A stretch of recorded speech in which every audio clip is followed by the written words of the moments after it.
What's good, sports world? I'm Muki Hawkins, and welcome to SportsQube TV, bringing you the latest and greatest sports stories, not only in Western Europe, but across the globe. In today's show, we'll be talking about the Buffalo Bills. Out with the old, who's going to be the new?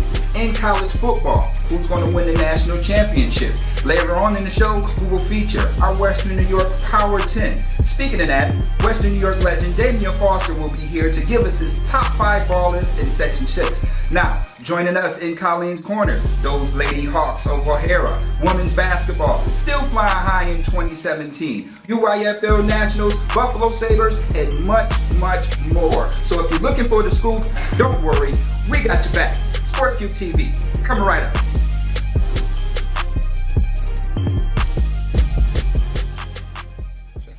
The Buffalo Bills 2016 season has been another blur, and you can add another coach on the casualty list as the Buffalo Bills fired Rex Ryan just in only 2 seasons.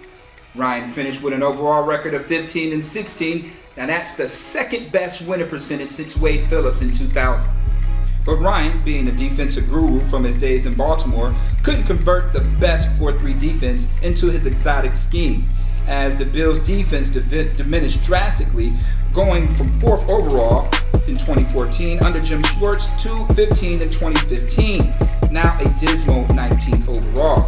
Bills did suffer some setbacks, releasing on Carlos Williams, the Darius suspension, injuries to Sammy Watkins, Chris Bragg, Shaq Lawson, Reggie Ragland, and Aaron Williams didn't make things easier.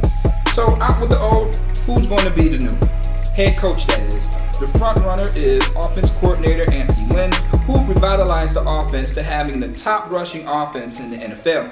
His running mate appears to be Gus Bradley, the former head coach of the Jacksonville Jaguars. Bradley runs a hybrid 4-3 scheme that has made him famous when he was the defensive coordinator back in Seattle. Jacksonville did finish 6th overall in total yards allowed and 8th in third down percentage. A major problem the Bills had were getting teams off the field on third down. So where will you think the Bills need help at, you may ask? With the 10th overall pick in the draft, safety is a glaring need with only one healthy safety on the roster. The Bills could use the services of Malik Hooker from Ohio State. The 6'2", 210 playmaker had 7 picks and returned 3 to the house last year. He's fast, rangy defender with great ball skills. We also could use the right tackle and a bigger wide receiver. And at 6'3", 225 pounds, Mike Williams has the size and the speed to stretch the defense. The Bills need to fill this spot, basically due to Robert Woods being a hot commodity in free agency. For more on the Bills draft picks, please go to www.sportscubetv.com for my latest top 10 picks and a complete Bills mock draft.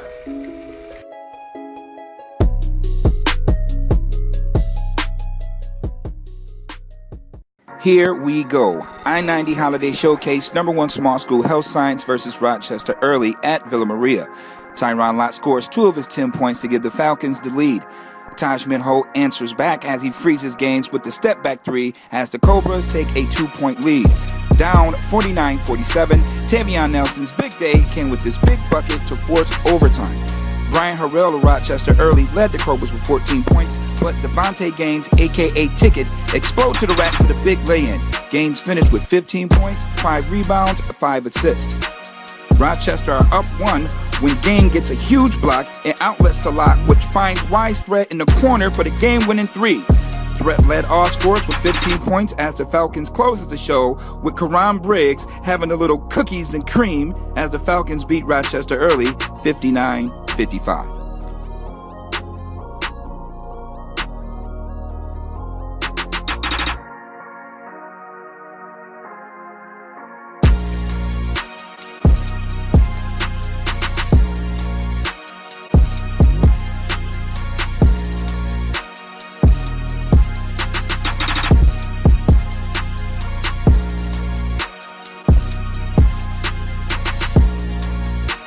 What was the focus for today's ball game?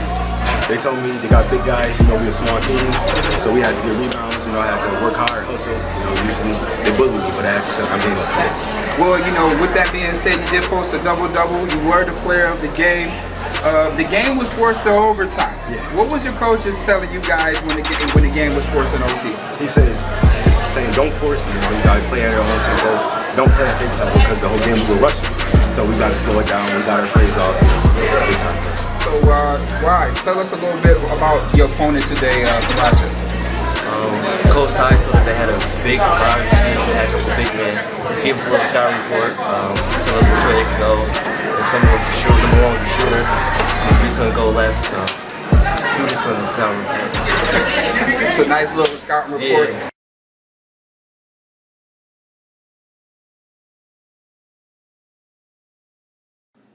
In Monsignor Martin action, number 1 large school Canisius bringing their 36-game winning streak to Timon, who hasn't lost at Jim Polano Court since 2014. As 6'2 junior, Austin James knocks down 3 of his 10 points to give Canisius the lead at halftime, 26-23. Tigers went on a 10-2 run due to Davion's Warren monster game, but the play of the day belonged to Jace Johnson. Crosses Warren down the pipe and punches on the entire team. Sophomore point guard Justin Johnson, and hold that, finishes with 18 points and 4 assists.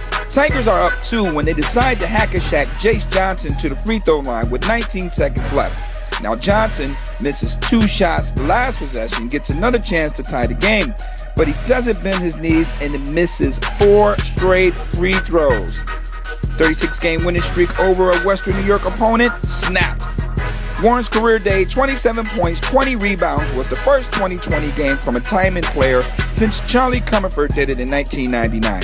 Tigers win 67-65. So, Coach, tell us how proud you are of your team's performance.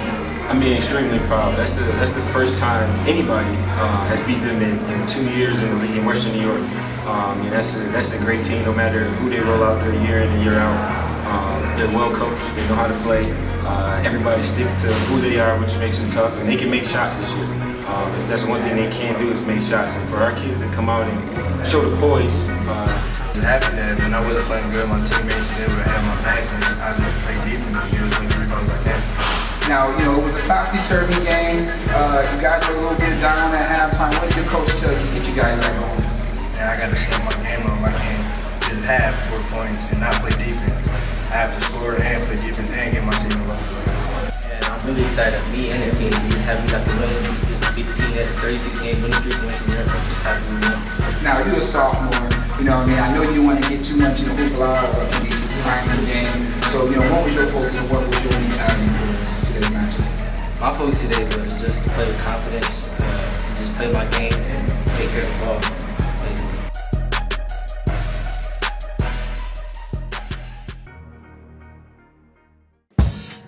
O'Hara's domination goes back to 2012 when Aaron Shabazz and Leah McDonald paved a tradition of winning, sort of like UConn Huskies of Western New York.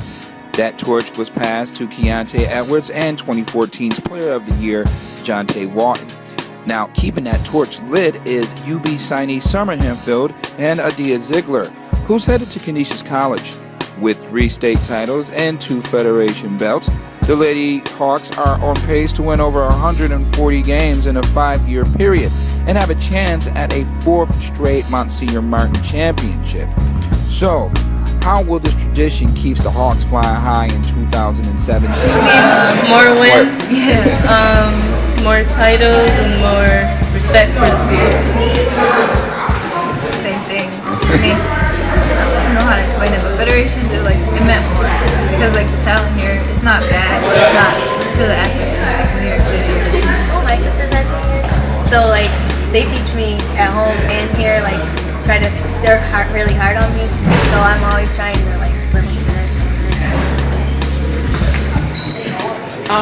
Well, they're the role models in the team because they're older and we're younger and we just grew up playing AAU and high school basketball, so I try to be just like them somehow because they're role models. They have taught me hard work pays off, especially in D.of.Media on D1, playing at Canisius, and I wouldn't be like that, play D1, be like that. Our recipe is, first of all, as you know, you need good players.